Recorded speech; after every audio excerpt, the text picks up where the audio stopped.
첫 번째 경기 헤이랜베인 대 브레다 분석 시작해보겠습니다. 헤이랜베인은 올 시즌 3승 3무 3패로 중위권을 유지 중이지만 수비 불안이 뚜렷하다. 홈에서는 2승 1무 1패로 나쁘지 않으며 공격 전개는 펠레판 아메르스포르트를 축으로 흐른다. 5-3의 사하라위의 돌파와 노포르트 골키퍼의 안정감이 중심축이지만 수비 조직력은 여전히 과제다. 주전 센터백 판 베이크의 부재는 라인 컨트롤과 세트피스 수비에 큰 영향을 준다. 브라우어스의 출전 여부도 중원 싸움의 변수로 작용할 수 있다. 홈팬들의 응원 속에서 공격적인 초반 운영이 예상된다. 브레다는 승격팀의 한계를 노출하며 리그 16위로 내려앉았다. 최근 공격진이 침묵하고 있으며 4경기 연속 원정 무승으로 흐름이 좋지 않다. 주포 오마르 손의 징계 결장은 치명적이며 야노셰크의 세트피스 외엔 뚜렷한 공격 루트가 없다. 중원 압박 강도도 낮아 상대의 하프스페이스 침투에 자주 흔들린다. 수비 리더 얀판덴 베르의 경험에 의존하지만 실점 억제에는 한계가 있다. 공격 대체 자원 하우겐의 분전이 절실한 경기다. 헤이랜베이는 수비가 불안하지만 브레다는 공격의 실마리를 찾지 못하고 있다. 홈의 이점과 아메르스포르트의 공격 조율이 흐름을 바꿀 것이다.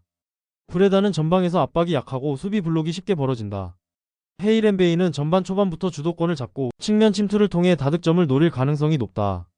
공격 효율성과 홈 이점을 감안하면 헤이랜베인의 우세가 뚜렷하다. 두 번째 경기 베르더 브레멘 대 유니온 베를린 분석 시작해보겠습니다. 브레멘은 리그 12위로 수비 불안이 심각하다.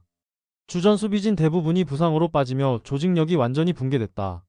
두쿠슈가 최전방에서 고군분투하지만 공격 지원이 원활하지 않다. 슈미트의 전진 패스가 공격의 핵심 루트지만 전방 압박이 약해 흐름이 끊긴다. 홈에서는 수비 불안이 재현되며 실점률이 높다. 현재는 단기적인 수비 안정이 가장 큰 과제다. 우니온은 직접 메넨글라트 바우전 3-1 승리로 5연패를 끊었다. 전방의 베커와 폴크루크가 찬스를 만들어내며 공격 템포가 살아났다. 고젠스의 측면 전개와 레이트의 수비 리더십이 팀 안정감을 더했다. 다만 좌우 풀백이 이탈하면서 측면 밸런스는 약간 불안하다. 중원 셰퍼의 부재로 템포 조절이 다소 흔들릴 가능성도 있다. 그래도 공격 효율과 집중력은 브레멘보다 확실히 낮다. 브레멘의 수비 붕괴는 이번 경기에서도 발목을 잡을 수밖에 없다. 우니온은 분위기 반전 이후 확실한 공격 전개를 유지하고 있다. 양팀 모두 수비 누수가 있지만 완성도 면에서는 우니온이 한 수위다. 브레멘은 홈에서도 실점을 피하기 어려워 보인다. 공방전 양상이 예상되지만 우니온의 효율적인 마무리가 결과를 가를 것이다. 세 번째 경기 AC 밀란 대 피사 분석 시작해보겠습니다. 밀란은 리그 1위로 완벽한 초반을 달리고 있다. 레앙과 지루의 콤비는 여전히 위력적이며 테오의 오버래핑이 팀 공격의 핵심 루트다. 플리식과 로프터스치크의 부재는 아쉽지만 라인더르스와 무사가 중원을 안정적으로 운영 중이다. 수비는 토모리와 칼루르 중심으로 리그 최소 실점 중 하나를 기록하고 있다. 산시로에서 3승 1패로 홈 퍼포먼스는 매우 안정적이다. 볼 점유율과 압박 완성도 모두 리그 최고 수준이다. 피사는 최하위에 머물며 승리가 없는 부진한 시즌을 보내고 있다. 공격진의 침묵이 길어지고 있으며 주포 로드리게스의 징계는 큰 타격이다. 툴레 역시 징계로 빠지며 중원 연결도 끊겼다. 수비 라인은 밀란의 측면 압박에 취약하고 세트피스 대응도 불안하다. 마린이 고군분투 중이지만 혼자서는 역부족이다. 공격의 루트가 제한적이라 원정에서는 버티는 경기 운영이 불가피하다. 두 팀의 전력 차이는 명확하다. 밀란은 리그 선두로 전술적 완성도와 공격 전개 모두 압도적이다. 피사는 수비 블록을 내리고 버티겠지만 공격력 한계로 반전은 어렵다. 레앙과 지루의 콤비 플레이가 전반부터 흐름을 주도할 전망이다. 경기의 방향은 일찌감치 한쪽으로 기울 가능성이 높다. 네 번째 경기 파리FC 대 낭트 분석 시작해보겠습니다. 파리FC는 3승 1무 4패로 중위권이지만 홈에서는 좋은 흐름을 보인다. 케발과 디코의 콤비는 리그 내에서도 준수한 공격 듀오로 평가받는다. 다만 아멜과 로페즈 등 주전 자원들의 부상 공백이 아쉽다. 중원에서 전진 패스가 원활하지 않아 볼 점유율이 떨어지는 경향이 있다. 공격의 결정력은 좋지만 실점 패턴이 단조로워 불안하다. 홈에서는 초반 강한 압박으로 상대 수비를 흔드는 스타일을 유지한다. 낭트는 1승 3무 4패로 하위권에 머물러 있다. 득점력 빈곤이 심각하며 8경기 5득점에 그치고 있다. 코클렌과 레페낭의 이탈로 중원 조합이 붕괴된 상태다. 주전 수비수 센통제의 부상도 큰 손실이며 후방 빌드업이 불안하다. 가나고의 부재로 공격에서 대체 자원이 부족하다. 결국 모하메드의 개인 능력에 의존하는 단조로운 패턴이 반복된다. 파리FC는 홈에서의 추진력과 압박 완성도가 강점이다. 낭트는 수비와 중원 모두 붕괴된 상태로 버티는 경기 외엔 대안이 없다. 공격 루트의 다양성, 세컨드볼 싸움 모두 파리FC가 한 수위다. 낭트는 체력 소모가 누적되며 후반 실점 가능성이 크다. 전체적인 밸런스에서 파리FC가 주도권을 잡을 가능성이 높다. 다섯 번째 경기 리즈 대 웨스트햄 분석 시작해보겠습니다.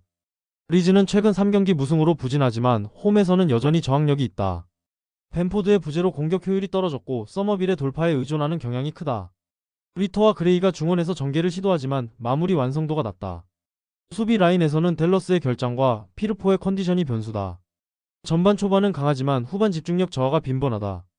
홈팬들의 응원 속에서 초반 강한 압박을 시도할 전망이다. 웨스트햄은 1승 1무 6패로 강등권에 머물고 있다. 하지만 직전 경기 첫 승으로 분위기를 반전시켰다. 주마와 아게르드의 동시 결장으로 수비 라인이 크게 흔들렸다. 파케타의 출전 여부는 여전히 불투명하며 중원 전개가 불안하다. 보온과 워드프라우스의 활약이 공격의 유일한 희망이다. 원정에서는 리듬을 잃고 실수가 잦은 약점을 보인다. 두 팀 모두 시즌 초반 부진하지만 수비 안정감에서 리즈가 근소하게 앞선다. 웨스트햄은 센터백 이탈로 수비 블록 유지가 어렵고 세트피스에서도 약점을 드러낸다. 리즈는 홈에서 빠른 템포와 압박으로 경기 주도권을 쥘 가능성이 높다. 보원의 한방은 경계해야 하지만 조직력은 리즈가 낮다.